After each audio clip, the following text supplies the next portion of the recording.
Magandang araw sa inyong lahat. Ako po si Banat Bay at eto na naman, nagbabalik ho tayo para ho maghatid ng balita. Alam nyo ho ba? Nako, eto matindi. Meron na namang bagong na-produce na artista ang kamera. Akala ko ang mahilig mag-produce ng mga bagong talento etong Viva Max. Aba. Ang kamera pala ay mahilig din mag-imbento o di kaya mag-produce ng bagong mga artista. Yung tipong may kasamang pag-iyak-iyak. Diba? Gago! Naku po. Kitang-kita naman ho natin, di ba? Ito na namang bagong si Garma. Si Garma na siyang nagsabi na kesyo daw, di umano, si Pangulong Duterte ay nagbibigay ng reward money sa mga pulis na ipinapadaan sa isang tao na dumadaan kay Bongo tapos dumadaan sa isang tao. Grabe. Napakadami namang dadaanan yan.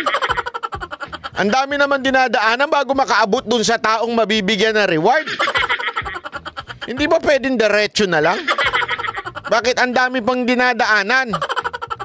Hindi ko talaga maintindihan itong mga bagong script ng mga artista ng kamera. Gago! O ito pakinggan natin kung ano na naman tong bagong script ng kamera. Etong kamera sa totoo lang dapat alam nyo, magpalit na lang tayo ng banateros. Kayo na lang kaya maging vlogger. Kami na lang umupo dyan. Pag kami umupo dyan, gagawa talaga kami ng batas. Hindi kami para mga vlogger. Hindi kasi totoo lang, nakalimutan na ho ba natin ang definisyon ng isang kongresista? Gumawa ng batas.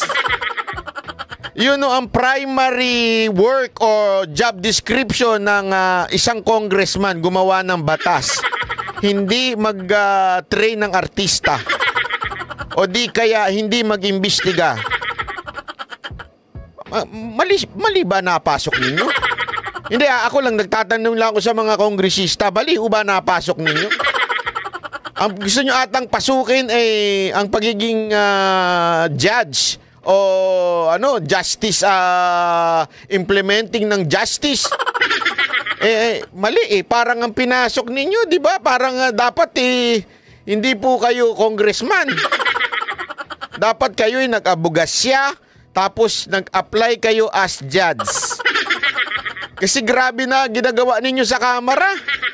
Nag-uubos kayo ng pera na nag-iimbestiga. Hindi naman kayo mga nag-uusga, nang-iimbestiga. Trabaho ng pulis, nag-iimbestiga. Trabaho ng NBI, nag-iimbestiga. Nang-uusga, trabaho ng judge. Hindi ko maintindihan. Pakinggan natin to Pasok. Kapwa itinanggi ni Senador Bato de la Rosa at Senador Bongo ang pagdawit sa kanila ni retired Police Colonel Royina Garma sa umano'y reward system sa drug war.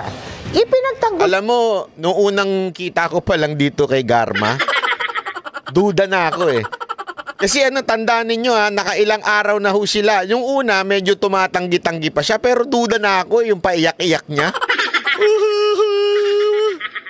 Duda na ako. Hindi kasi alam mo, ewan ko ito mga kababayan ito, kung ikaw nagsasabi ka ng totoo, di ba? Hindi ka na kailangan umiyak-iyak. Hindi ka na kailangan magdrama-drama. Kung nagsasabi ka ng totoo, di ba? Sasabihin mo diretso, ito alam ko. Simula pa lang, sasabihin mo na kagad, wala na yung paiyak-iyak. Una pa lang, nung unang kitang-kita nyo naman na nangyari sa kanya. Ito, hindi, para lang siya kalaman ng iba Yan si Garma, nung una, umiyak yan dahil na-contempt siya. Yung mga bully nating mga congressman, yung mga... Ayoko na lang magsalita ng masama o magmura dahil talagang mga bully. Sa bagay, yung iba kasi dyan, NPA. Di umano. Hindi, yung iba talaga dyan. Kung hindi naman NPA, dating NPA. Di umano. Diba? Kaya yung asal nila, asal balasubas, asal rebelde. Napakabuli.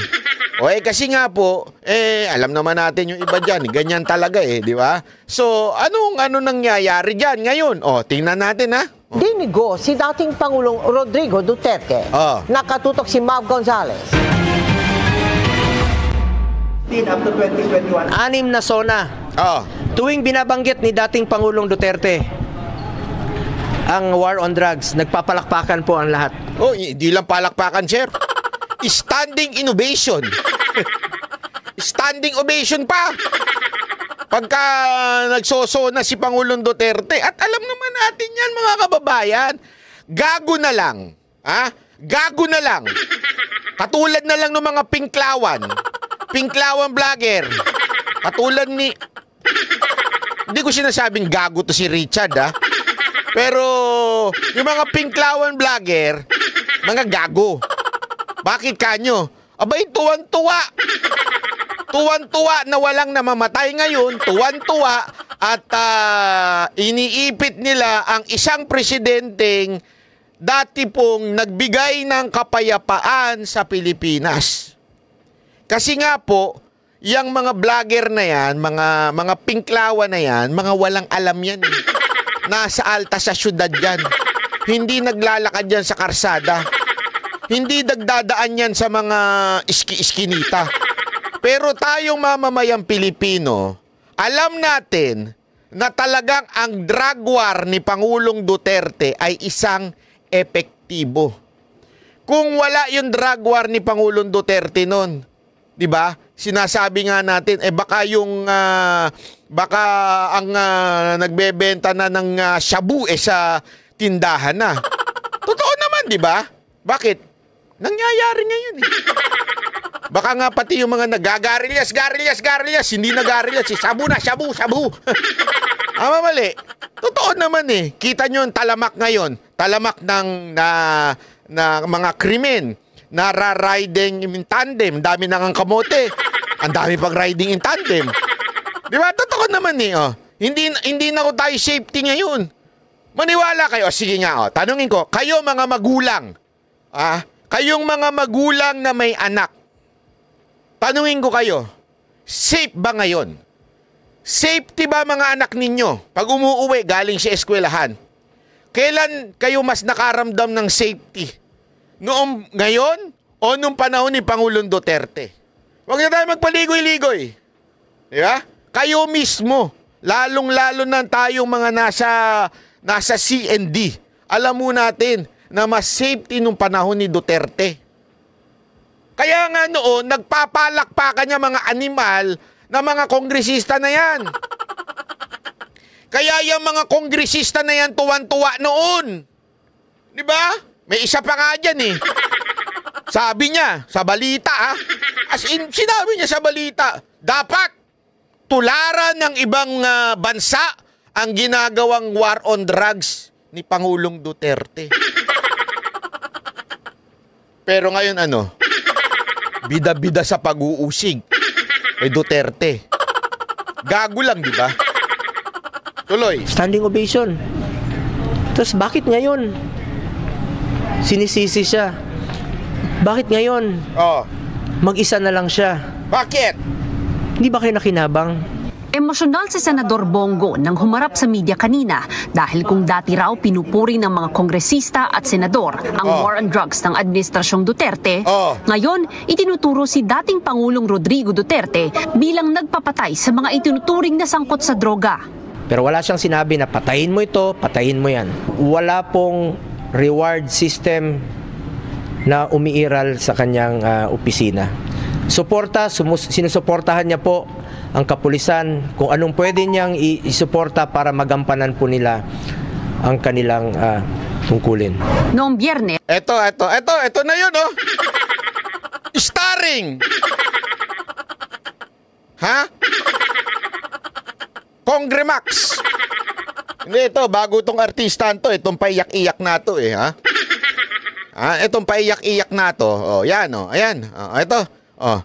Ha? Ibinunyag ng dating Davao Police Officer at kilalang... Alam mo, madali naman yun. Yung ganyan. Ginagawa ng mga jowa nyo yan. Yung paiyak-iyak para bilan nyo sila mga bagong bag.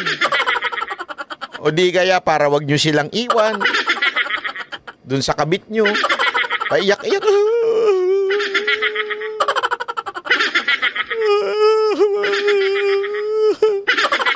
Ang dali niyan eh. Oh, totoo. Kapit kay Pangulong Duterte na si Royina Garma sa pagdinig ng Quadcom ng Kamara na nagbibigay ng pabuya ng hanggang 1 milyong piso kada mapapatay sa ilalim ng war on drugs na nakamodelo sa tinawag na Davao Model. Sabi ni Garma, mula nang umpisahan ito, alam na raw ni Senator Go na nooy Special Assistant to the President. Sigurin daw ang kausap ng dating staff daw ng Presidential Management Staff o PMS na si Ermina Muking Espino na tagabigay ng reward money sa tauhan ni retired Colonel Edelberto Leonardo. At si Leonardo naman daw ang nagbabayad ng pabuya sa mga operatiba. Hindi po totoo yan. Sabi ko nga, wala pong reward system. At kung sakali mang meron siyang iutos sa akin na illegal, hindi ko po susundin. Hindi rin po ako papayag na utusan ako ng illegal. Alam mo, yung tinatawag na reward system, baka yan yung sa PIDEA. Hindi kasi totoo naman may reward system dyan sa PIDEA. Pagka ikaw ay nagsuplong ng mga drug syndicate, ganyang reward. Di ba? Pero yung, kasi ang pinalalabas nila dito, kasi ito mga kababayan, there is nothing wrong. Ako honestly sabi ko nga, sandali, nakukulayan lang ito eh. There is nothing wrong if ever there is a reward system. Halimbawa, meron kang isusuplong na syndicate, i-reward ka. Walang problema yun eh. Kasi ikaw naman, una-una, merong kapangyarihan ng presidente na magbigay ng reward. Kaya lang, kinulayan nila eh. Ang dating nung reward na sinasabi nila, parang pumatay ka, may reward ka.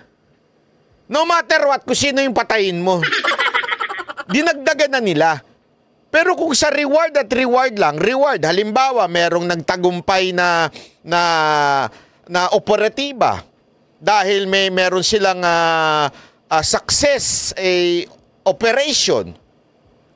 Pwede meron nung kakayanan at meron pong karapatan at legally pwede magsabi at mag-reward ang isang presidente na para doon sa grupo na yun. Itong operative na ito, i-reward na natin kasi they're performing well. They're performing doon sa legal na paraan.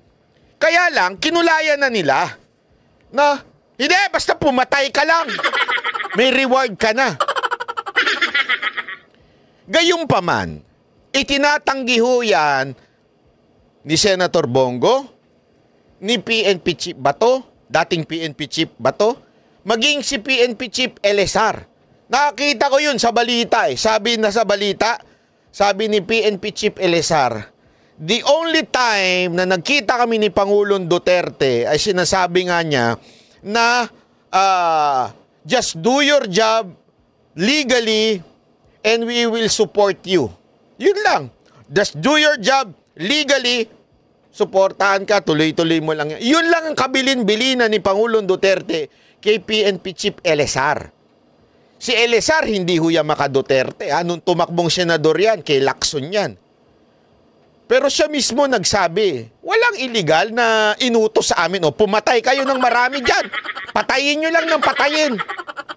Kasi yan ang pinalalabas ng script ng Congremax.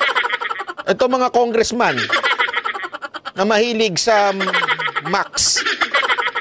Ang pinalalabas nila, si Duterte, inutusan ng illegal yung mga pulis para pumatay na kahit sino, patayin nyo. Tapos may reward kayo. Hindi ganoon ang usapan dyan. At hindi rin po ako papayag na may mga reward system. Gawin nyo lang po ang trabaho, mandato po ng pulis na labanan po ang kriminalidad at illegal na droga. Pero sa inyong operations, hindi ho ako nakikialam. Si Senador Bato de la Rosa ang nakaupong hepe ng Philippine National Police nung umpisahan ang Duterte anti-drug war. Tulad ni Go, kasama rin siya sa diagram ng reward system na ibinigay ni Garma sa Quadcom. Sabi ni de la Rosa, wala raw siyang ideya tungkol sa sinasabing reward system. Nung panahon daw niya bilang Chief PNP, wala siyang ipinatupad na reward system dahil wala siyang pondo para rito. Para sa GMA Integrated News, Mav Gonzalez. Ayan ha, eto lang ha, ipapakita ko lang din sa inyo, baka sabihin ninyo, ginojokes ko kayo dito eh. Ipapakita ko lang sa inyo ha, etong sinasabing ni LSR, okay? Ni PNP Chief LSR, dating PNP Chief ito. Ito, ulitin ko ha, hindi ho ito maka-Duterte. Ito'y tumakbo ho sa ilalim po ni Senator Lacson. Ayan ha. Ito po, October 14. October 14, 2024. Ex-PNP Chief LSR, no order received on anti-drug op reward system. Ito, sinabi niya, recalling my 6-month tour of duty as Chief PNP, I am confident to say that I neither underwent a briefing nor receive any instruction from anybody about reward system in the conduct of anti-illegal drugs operation. Wala, sabi niya, wala sa aking 6 na buwan bilang PNP chief na nakatanggap o nagkaroon ng briefing na merong reward system. Tanungin ko kayo, kung may reward system sa pulis, sino makakaalam nun? Alam na nasa ilalim. Siyempre, yung unang-una makakaalam nun yung PNP chief. Siyempre, ako si presidente. PNP chief. Halika. Gusto nyo ng reward yung mga bata mo? Ito. Pumatay kayo ng pumatay. Patayin nyo lahat ng adik dyan. May reward kayo. Siyempre, unang-una mong kasi, ala naman sabihan mo yung corporal dun sa baba. Halika dito. Halika. Pumatay ka ng adik dyan, ha? Tapos may reward ka sa akin. Siyempre, kung makakarating yun doon sa mga nasa ibabaw niya, kay sarhento, kay kapitano, kay major, kay colonel, kay general. Ito si presidente, oh. Ang sinabihan, si corporal lang. Hindi man lang kami sinabihan dito sa ibabaw na may reward system. E di kami na lang ang bahala dyan. Hindi kasi tandaan ninyo, what is the purpose? If there is a purpose for a reward, di ba? Anong purpose niyan? Para maubos ang adik. Kung gusto mong maubos ang adik, sinutusan mo. Utusan mo yung nasa baba, isa-isa sila. Oy, isa-isa dito. Lahat. From Quezon City, from Lagro, from Fairview, isa-isa mo yung corporal doon. Patayin nyo lahat ng adik dyan sa Litex, ha? O dyan sa Tondo, patayin nyo lahat, ha? Iisa-isa nyo yung corporal. Siyempre, unang-unang niya sasabihan, yung PNP chief. Diga, patayin mo lahat ng adik. Lahat na nasa listahan, patayin mo, ha? Tapos, may reward ka. Kasi siyempre, yun ang magde-designate. Siyempre, halimbawa lang naman, ang reward, 1 million. Alam naman ikaw ang papatay, di ba? PNP chief ka eh. Ang gagawin mo, ganire. Utusan mo bata mo. Pag may nakapatay sa inyo, 50. 50. May matitira pa rin sa'yo sa 1 milyon. Hindi ikaw ang pumatay. Pero siyempre, yun tinatawag na designate ka ng trabaho mo, ika nga. Ikaw yung magde-designate na para patayin yung mga dapat patayin. Hindi mo kung ikaw, presidente, hindi mo na kailangan isa-isahin ng tao. PNP sila, tapos na. Bakit ko ina-emphasize yun? Kasi nga, kasi pag si Bato, madali natin yan sabihin, kasi baka Duterte yan eh. Hindi aamin yan. Hindi to maka Duterte. Tumakbo nga to sa ilalim ni Lacson eh. Di ba? Hindi sa ilalim ng ni BP Sara Duterte o di Marcos. Hindi. Eto sabi, ano daw yung instruction na ibinigay lang ni Duterte? Eto, and the only instruction I received from then President Rodrigo Duterte was to do what is right and legal. O, di pahiya kayo mga ungas kayo. O, sira ang kwento nyo. Eto na lang eh. O, ikaw abogado. Sige, okay, ikaw na lang judge. Okay? Sino mas paniniwalaan mo? Yung PNP chief na hindi niya kaalyado yung presidente o itong Garma na kung saan ginigipit siya doon sa kamera at siya'y kinontempt nung hindi nagustuhan ng sagot? Sino mas papaniwalaan mo? Ikaw, judge kang matino. Hindi ka maka Duterte, hindi ka maka Marcos, judge kang matino. Ang itinuturong mastermind, si Duterte. Eto, hindi maka Duterte, walang sinabing illegal na inutos si Duterte. Eto, kamera, against kay Duterte. Pag hindi nagustuhan ng sagot, kino-contempt nila. Sino ngayon na mas paniniwalaan mo? Etong against kay Duterte o itong hindi naman talaga Duterte pero nagsabi ng walang inutos si Duterte ganyan? O itong against kay Duterte at sinabing oo, inutusan ni Duterte yan na pumatay ng illegal. Kung ikaw may utak na tuwid pa ha, hindi pa nalusaw ng pera, sino mas paniniwalaan mo doon sa dalawa? Gamit ka ng utak. Simpleng logic lang yan. Sinong paniniwalaan mo? Di ba? Simple. Eto, tandaan ninyo, ang kamera, every time hindi nila gusto ang sagot, contempt ka. Kaya nga ang tawag sa kanila, House of Contempt. At hindi biro ang makontempt ng kamera. You know why? Hindi naman po sa kamera ikukulong eh. Talagang sa city jail ikinukulong eh.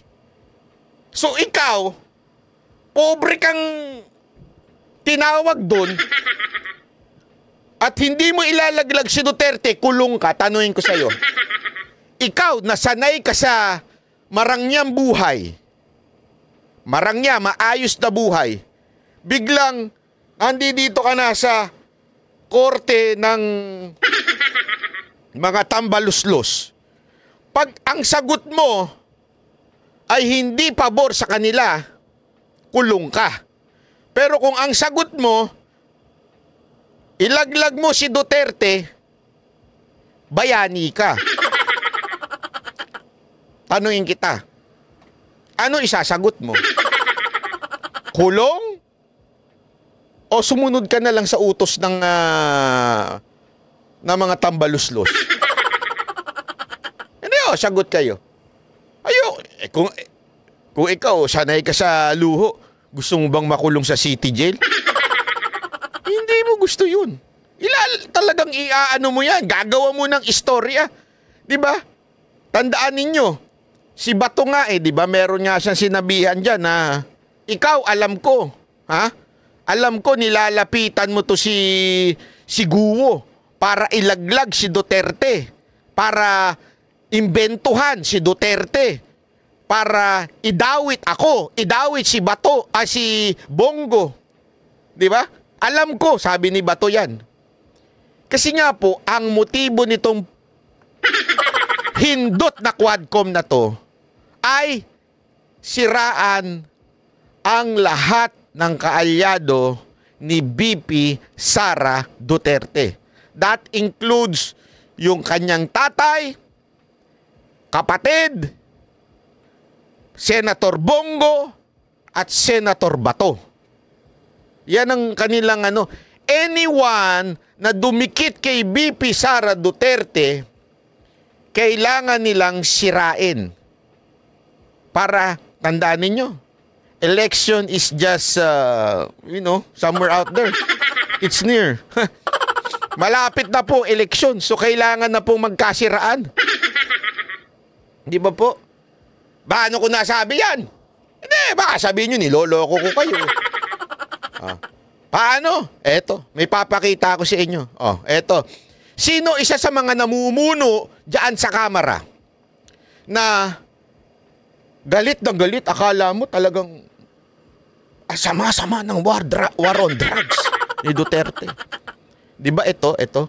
Yan oh. Yung barbero. Si Barbers.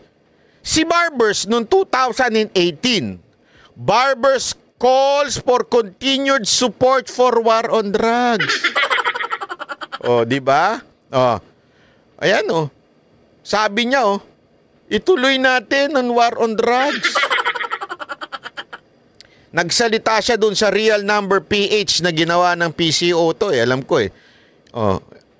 Sinabi niya, siya ang chairman ng House Committee on Dangerous Drugs said, there are a lot to be done to ensure victory in the efforts to eradicate illegal drugs. Ang aga mo na bulok. Kong, ang aga mong nabulok. Oh. Ito pa yun oh. Ayan.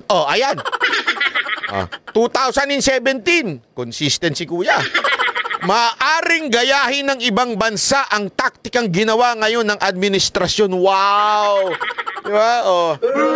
Duterte, gera laban sa illegal na droga ayon kay si Barbers na naman. Itong barbero to, kwentong barbero Isipin mo 2017, pinagmamalaki niya na. Pwede itong gayahin ng ibang bansa. Ang galing ni Duterte! Ang galing-galing ni Duterte! 2017. Isa 2018. Ito pa. 7 years ago. Ako po, patay. Gagawa mo pa 24 plus minus 7. Basta. Summer 17 and 18. The Philippine delegation will downplay, Barbers to downplay drug war abuse in report to Asia. Pinagtanggol pa talaga. Dinownplay pa yung report na masama tungkol sa drug war. Ganyan kabalimbing etong mga congressman natin, di ba?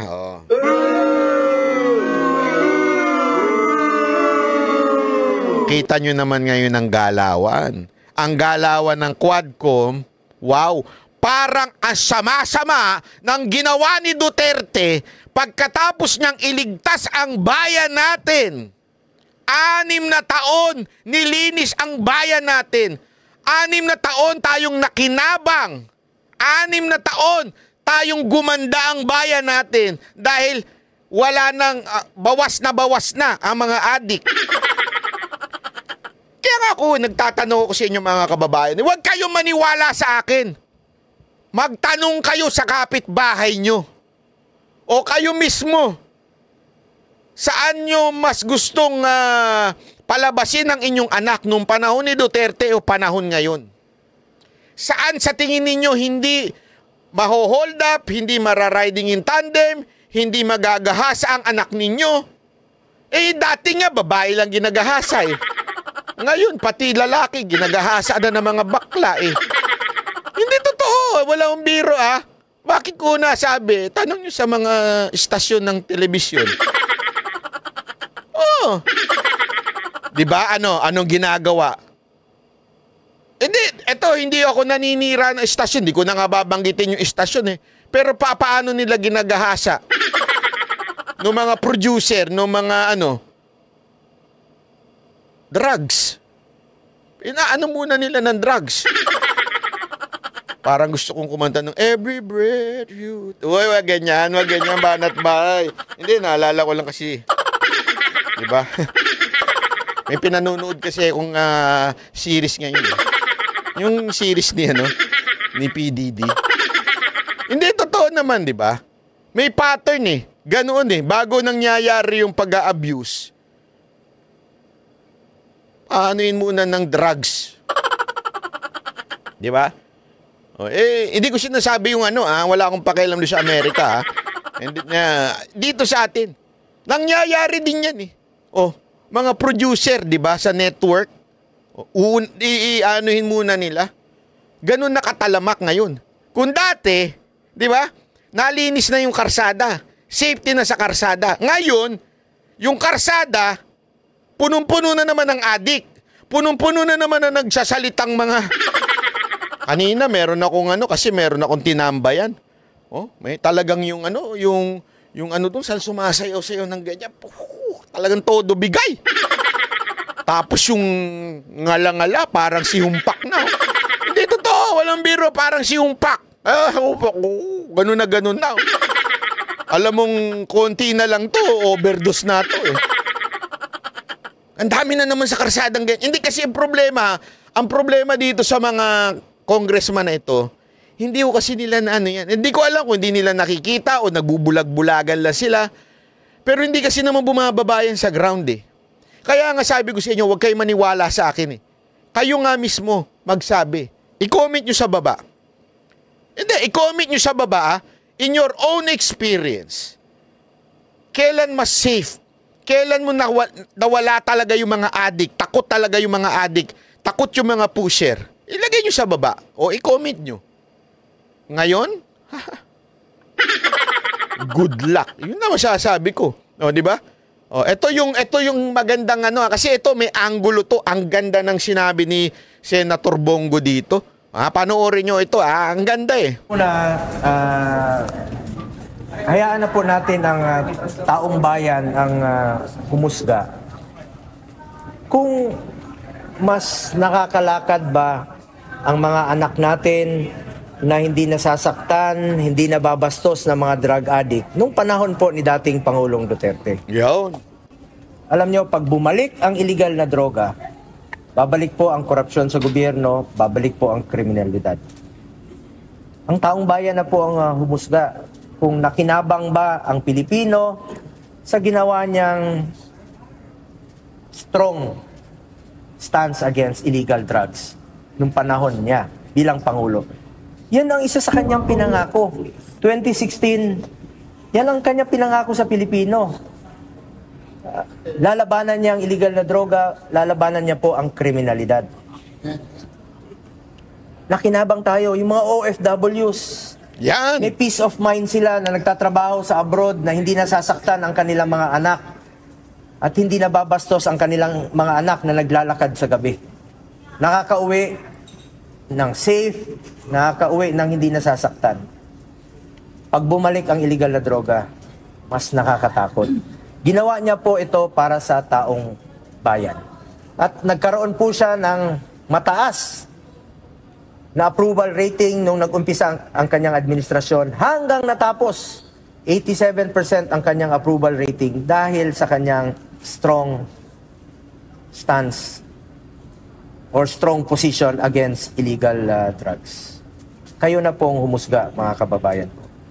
At dun sa ukol naman sa reward system, wala pong reward system.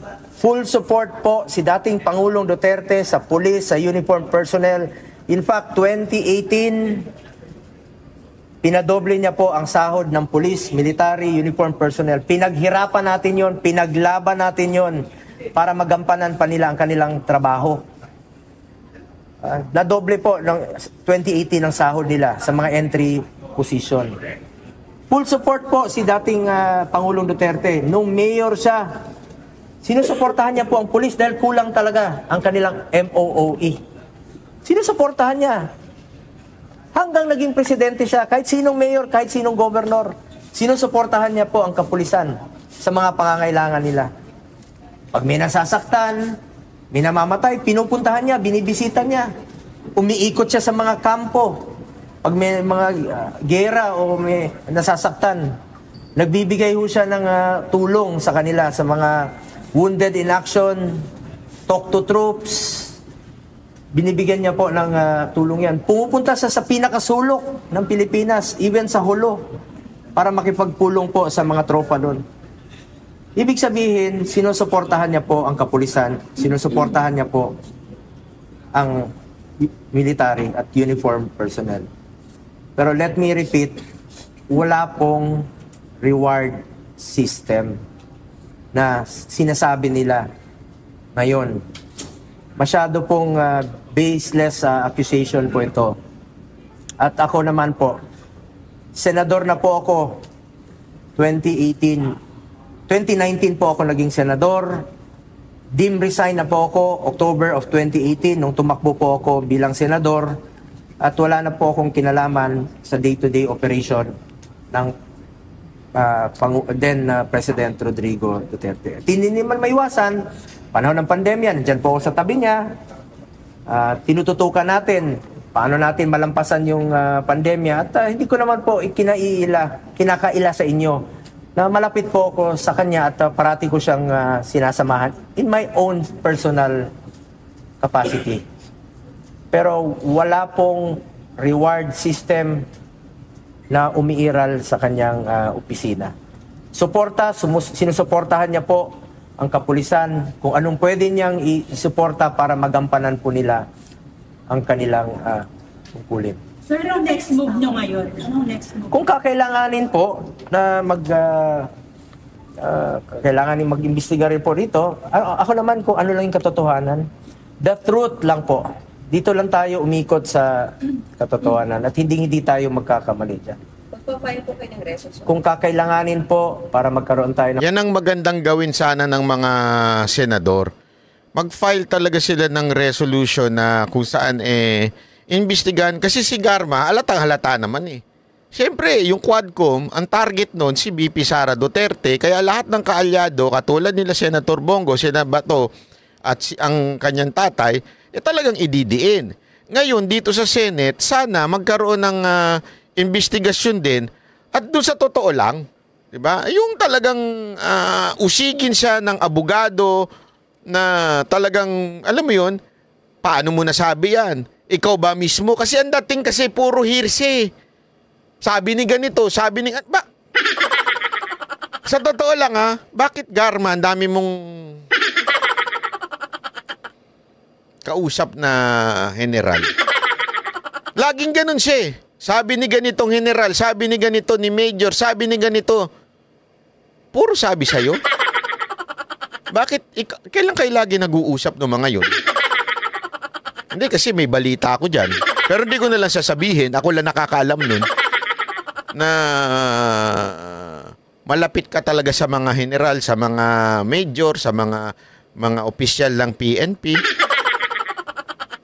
At meron kang personal time with them. Kaya, nachichismis-chismisa ng nagkakaroon ng chismisang nagaganap.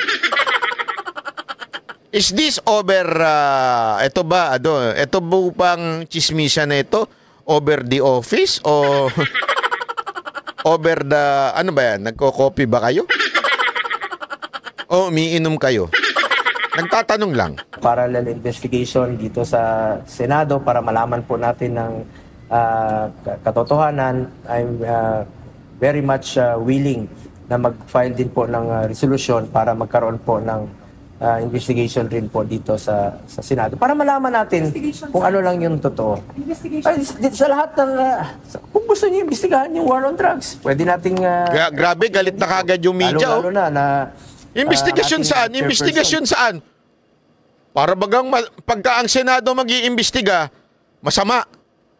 Pero pag ang Kamara nag-imbestiga, pabor na pabor kayo. Si Senator halata namang may karga. Bato is the chairperson of the Committee on Peace and Order. At siya po ay Chief PNP para malaman natin kung ano talagang totoo. At ano po yung naidudulot nito at tulong nito sa ating mga kababayan. Nakatulong ba ito sa ating pamumuhay, ang war on drugs? Kung tahimik bang nakakauwi ang ating mga anak na hindi nasasaktan? Alam mo, ang ayaw ko pong mangyari na ang taong bayan po ang takot maglakad sa gabi. Dapat po ang kriminal, dapat po ang drug addict ang takot maglakad sa gabi. Yan, nung panahon ni Duterte, ganun. Ang mga addict, mga kriminal, yung mga kaibigan, yung mga pinklawan, takot na takot eh. Oh, yung mga addict, mga big time nga cocaine user, na mga mayayaman, takot nun eh. Ngayon, madalas pang mag-party. Hindi po yung ordinaryong mamamayang Pilipino na gusto lang po tahimik ang buhay na makakauwi po ang kanilang mga anak. Karapatan po natin mabuhay ng tahimik na nakakauwi po ang ating mga anak. Huwag naman sanang palakasin ang loob ng mga drug addict. Ang nangyayari ngayon, lumalakas po ang loob ng mga drug lord. Aba, siyempre. Senator, hindi, totoo naman eh. Ikaw ba naman ang kakampi mo, Kamara? House of Representatives ang kakampi ko. Pare, mag-adik-adik lang tayo dito. Bakit? Huwag kayong mag-alala. Pag inimbestigahan yan sa Kamara, bayani pa tayo. Mga self-confessed drug lord, bayani pa.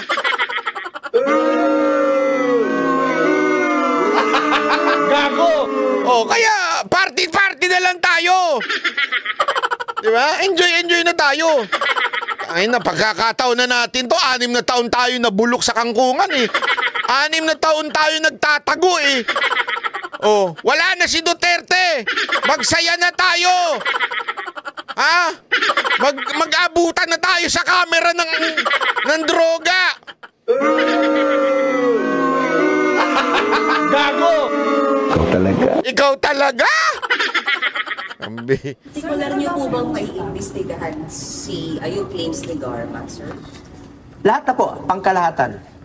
War on drugs, kung kakailanganan natin nga pagdinig. Sir, may staff daw. Kamara on drugs. Hindi nyo imbestigahan? Kasi ang dami ng addict dyan sa kamera ngayon eh. Addict sa puwit. Sa tumbong ni Crocodile. Si Mooking, nakasama daw dun sa financial... Hindi po totoo yan. Hindi po totoo yan. Sabi ko nga, wala pong reward system. So ang mga trabaho ng mga to, mga staff, administrative matters, presidential engagement, schedule, appointments. Kawawa naman yung mga Pilipino na mga ordinaryong staff na nagtatrabaho, nadadamay dito sa mga baseless accusation, mga hearsay. Sa totoo lang po, ulitin ko, kahit na 2018, wala na po ako sa Office of the President. Wala pong pinapairal na reward system ang Office of the President o si dating Pangulong Duterte. Salamat po. Pero sir, may staff kayo ng Mooking. Sir, anong role niyo dun sa buong... Alam mo, ito matindi kasi dito eh ha. Ito ha. Ganito nasasayang ang pera ng taong bayan. Alam nyo ba na may 8 hearing na dito sa patungkol ho dito sa Quadcom na ito? May 8 hearing na. Okay? 12 hours or more ang bawat isang hearing. Anak ng wewe. Isipin nyo yun 12 hours sa bawat hearing. Oh, nakailang na yun? Umabot na yun sa 100 oras. Bakit? 8 eh. 8 hearing na yan eh. Oh, ang tanong. Tanong. Meron ba ni isang resulta na naidulit? Wala. Meron. Naging bayani yung mga self-confessed drug lord. Naging bayani. Pero may nagawa bang batas? Wala. Meron ba mga Pilipinong natulungan? Wala. Meron mga Pilipinong natulungan ma-promote yung kanilang pagtutulak ng droga. Oh. Hindi kaya nga, alam mo, i-compare natin. I-compare natin doon sa hearing doon sa Senado na under kay Senator Bongo. Ano yung hearing na yun? Yung hearing yung Senate Committee on Health, yung patungkol po doon sa... Kasi ito nakaligtaan eh. Hindi ko nga maintindihan eh. Ito ito mga Alam mo, nung isang linggong hindi ako nakapag-live, nagkaroon ako ng reflection. Ayoko na magmura eh. Pero napapamura ako eh. Bakit kanyo? Itong mga lintik na media na to, itong mga media natin, pasensya na media, talaga meron kayong tama sa akin ngayon. Kayo mga media, adik na adik kayo kay Alice Guo, adik na adik kayo dito kay Garma, pero hindi nyo ibinabalita yung mga hearing patungkol ho dito sa PhilHealth. Ano ba nangyari? Ito itong PhilHealth na ginawa ni Senator Bongo, 3 to 5 hours lang kada hearing. Once a month. Imagine niyo yun. Once a month, 3 to 5 hours lang. Okay? Comparing, saan? Sa 12 hours, bawat isang hearing na nakawalo na ang Quadcom dito sa PhilHealth, 3 to 5 hours lang once a month. Okay? Eto Ano resulta no sa Quadcom? Wala, tae, nga. Anong resulta nitong sa PhilHealth? Number 1, nag-commit ang PhilHealth. Iko-cover na ang pambili ng salamin sa mata ng bawat Pilipino. Akala nyo, biro yan. Hindi ho biro yan. Marami namamatay dyan. Oo. Hindi, marami yung namamatay dyan. Yung walang salamin, tas tumawid. Oo, nabunggo. Ano pa? May ano pa mga resulta niyan? Ang isa pang resulta niya na iko-cover na rin ang libreng palinis ng ngipin, pati ng konsultasyon. Malaking bagay yan. Marami naghihiwalay ng magpamilya dyan. Lalo na yung mga mababanto, tambunganga. Yung mag-asawa, pagising, bakit? Sirang-sira na yung ngipin pero dahil sa ganyang klaseng hearing ginawa ni Senator Bongo, isinama na rin sa PhilHealth yan. Hindi yung kapritsyohan yan, mga kababayan. Tandaan ninyo, nakasalalay dyan ang pamilya. Hindi ako nagbibiro. Maraming naghihiwalay na mag-asawa dahil ang baho ng bunganga ng asawa nila. Pangalawa, hindi makakuha ng trabaho. Bakit? Ang baho ng bunganga in-interview. Anong magagawa mo sa kumpanyan to? Naaboy kagad nung... Isipin mo, ikaw yung boss. May restaurant ka. Yung cashier, ganun. Kesa na mainggan yung bumili ng chicken joy yung mga tao, naamoy yung bunganga nung cashier. Wala na, yari na. Dahil doon, natulungan na magkatrabaho.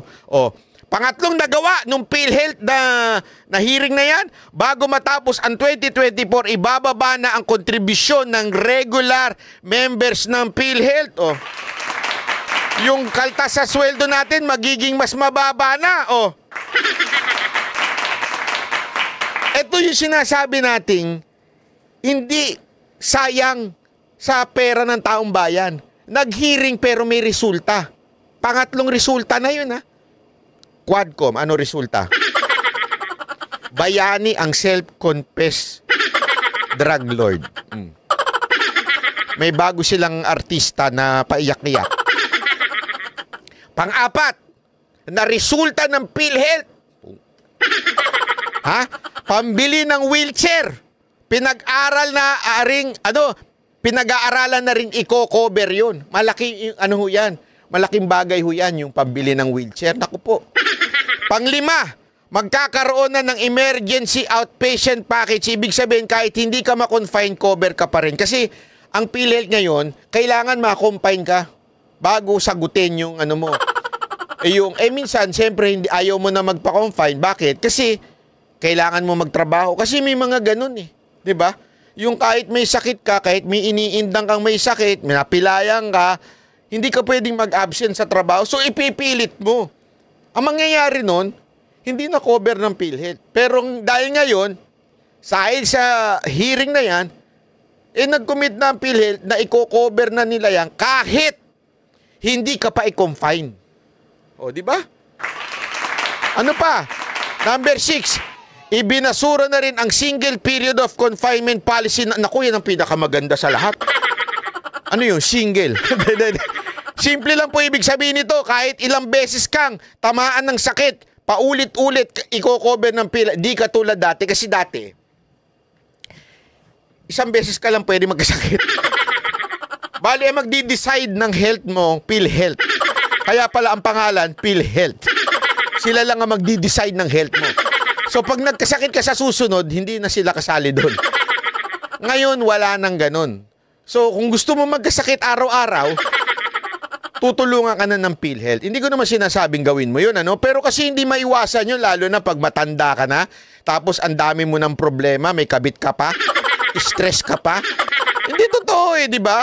Pagka stress ka sa pamilya, stress ka sa kabit mo, stress ka kung saan-saan. Naturalmente, magkakasakit ka. Tapos, magpo-post ka sa social media, ibabash ka pa. Ma-stress ka talaga, magkasakit ka talaga. Kaya ngayon, ang dami na nagkakasakit. Hindi, tsaka yan, it's a matter of change of weather. Hindi, alam nyo ba na alam niyo yung climate change na yan? Maraming nadudulot na sakit yan, lalo na sa mga asthmatic na tulad ko. Pagpabago-bago, talagang nga-asthmain ka niyan. So, dati, eto walang biro ito. Ako kasi asthmatic ako. Alam ko yan. Alam ko yan, nung panahon nung bata ako, once a year lang ako talagang atakihin ang asthma. Bakit kanyo? Kasi once a year, doon talaga merong pagbago ng yung biglaan, yung pa-August to November, October, ganyan, biglang lalamig. Doon, nagkakasakit ako doon. Doon ako ina-asthma. Once a year lang yan. Ngayon, hindi na. Madalas na. Bakit kanyo? Kasi nga, yung change ng weather, sobrang init, tas biglang uulan, lalamig. Yun eh. Mga asthmatic, marami pa naman sa mga Pilipino asthmatic. So, doon nagkakasakit. Ngayon, dahil sa ginawang hearing ni Senator Bongo, ano nangyari? Pwede na. Hindi lang isang beses i-cover ng PhilHealth. Pwede na uli susunod. Wala na yung tinatawag nilang single period of confinement. Di ba ang ganda? Bakit ko sinasabi ito? Etong mama nagtatrabaho. Habang itong mga... Untikan ko na naman masabi yung mura. Ayoko na talaga magmura eh. Pero nakakamura talaga itong mga Habang itong mama nagtatrabaho, yung sa kamera, ino-operate itong mama na to. Ilang beses nang ipinilit, idawit sa Pogo, idawit saan? Dito naman. Talagang sunod-sunod na yan. Nung una, sa Pogo daw. Siya daw ang, basta, tulay. Ang daming kinukunik. This time, eto na naman. Habang yung mama nagtatrabaho para sa mga Pilipino, yung kamera nagtatrabaho para siraan na to.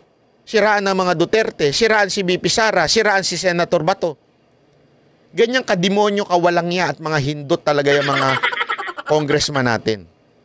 Bakit ko sinasabi ito? Napaka-importante kasi. Sa susunod na boboto tayo ng congressman, huwag na tayong bumoto doon sa mga balimbing na tulad nito, yung mga ganyan, yung biglang pabago-bago ng ihip, ng hangin. Dati, sip-sip kay Duterte, biglang once in bigla nang iba na naman. Hindi, kaya tuloy kaya tuloy si Pangulong Duterte, eto na, sinagot niya na eh. Pakinggan natin ha. Congressman Mayor, yung pilit nila na nililing kayo romantically ni Colonel Garma. Any reaction to that kayo?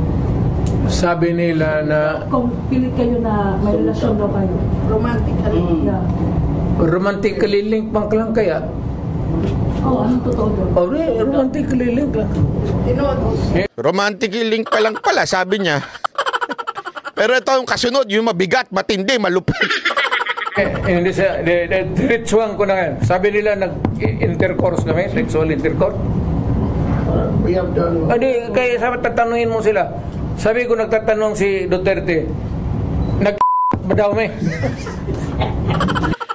Nag-iiyot daw ba sila? Hindi, kasi tinutut pa ng sabagay sa TV kasi yan. Ito, sa naman to sa social media. Sabi ni Pangulong Duterte, diretsuhin nyo na. Kasi meron pang may romantic link, mga ganyan-ganyan. Hindi, diretso nyo na, nag-iiyot kami. Use the word. Use the word, sabi niya nga eh. Relasyon man ka. Yung mga ganun-ganun na patapsing yun. Diretsuhin na natin. Nagkauyap ba yan sila ni Duterte o ba ni Duterte? Bakit kasi tutut pa eh?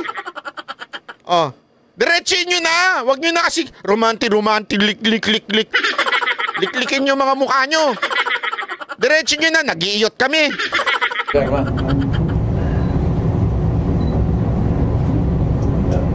Diretso na. Iparinig mo yan sa public. Mahilig kayo sa chismis kayo eh. Mahilig kayo sa chismis. Kayong media. May naalala tuloy ako. Sino yun? Ikaw talaga. Ikaw talaga? Banat bay, porkit iyot ang pinag-uusapan, may naalala ka. Ikaw talaga. Ikaw talaga.